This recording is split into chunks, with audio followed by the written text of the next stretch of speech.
Raymond Combaz, vous êtes candidat pour les élections législatives dans la 11e circonscription du département du Rhône, donc, et ici à Givors, pour à la fois le Parti communiste et puis aussi France Insoumise, Jean-Luc Mélenchon. Qu'est-ce qui vous amène à faire candidature pour le moment, seul Parti communiste et France Insoumise? Je dirais que je suis pas seul. Hein. Bon, il y a les militants. Non, mais seul en tant que parti, je voulais dire. En tant que parti. Déjà, il y a une chose simple. Les militants communistes m'ont proposé d'être candidat et pour le moment, on a laissé la place pour la suppléance. Et on est en négociation. On est ouvert pour qu'on fasse un duo de rassemblement de toute la gauche écologiste. Donc la grande question qui nous est posée aujourd'hui, c'est face à la pourriture de la politique en général qu'on voit à la radio, à la télévision, nous on est pour le rassemblement à gauche sur des bases claires. Et c'est pour ça qu'on mène la campagne avec nos 7 propositions pour discuter avec les gens, pour les faire parler, leur demander leur avis. Notre programme, il a été construit l'année dernière, durant juin, juillet, août et septembre, par en gros 60 000 personnes en France, dont 300 sur la circonscription, où on a fait remplir un questionnaire. On a été demander l'avis à des personnes qui nous l'ont donné généreusement d'ailleurs. Et à partir de là, on a construit le programme en fonction des aspirations des gens et de nous, notre orientation anticapitaliste, faire payer les multinationales, faire payer le CAC 40, les gens du CAC 40 qui se mettent des millions par mois dans les poches. Et ça, c'est inadmissible puisque en même temps qu'il y a de plus en plus de riches milliardaires, je dirais, il y a de plus en plus de pauvres. Nous, on veut répartir les richesses.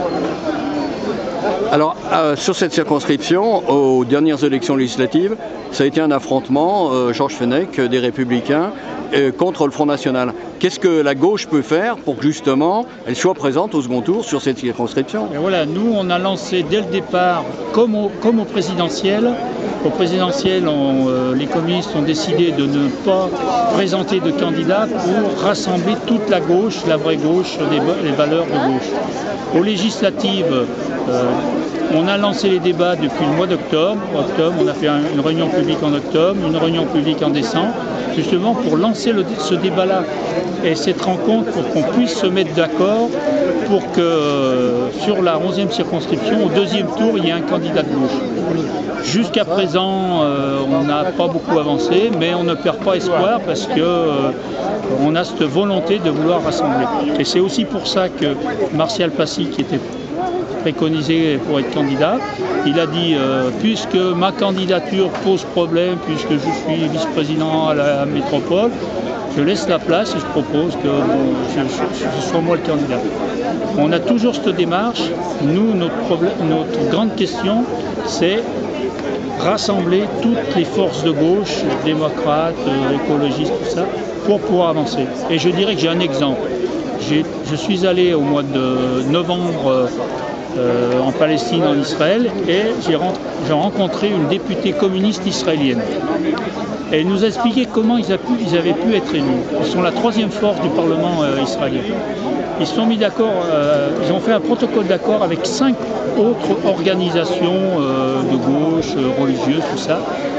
Ils ont fait un protocole sur 10 propositions. Et à partir de là, ils ont mené la campagne. Et aujourd'hui, ils sont la 3e force du Parlement israélien. Ce qu'on sait peu en France. Et j'étais avec d'autres collègues. Ils m'ont dit ça doit nous faire réfléchir, nous en France. Il faut vraiment qu'on se mette d'accord sur un minimum de programmes pour pouvoir avancer, pour pouvoir faire participer les gens. Parce qu'aujourd'hui, les gens sont déçus, ils sont écœurés de cette vie politique. Donc nous voulons et nous appelons les gens à s'occuper de la politique, mais comme ils savent le faire, pas par des discours qu'on voit à la radio, à la télé, voilà. Nous on veut que les gens donnent leur avis et participent complètement. C'est ce qu'on appelle la démocratie participative, mais c'est un peu la tarte à la crème, la démocratie participative. C'est comment on la fait fonctionner au jour le jour, ville par ville, quartier par quartier.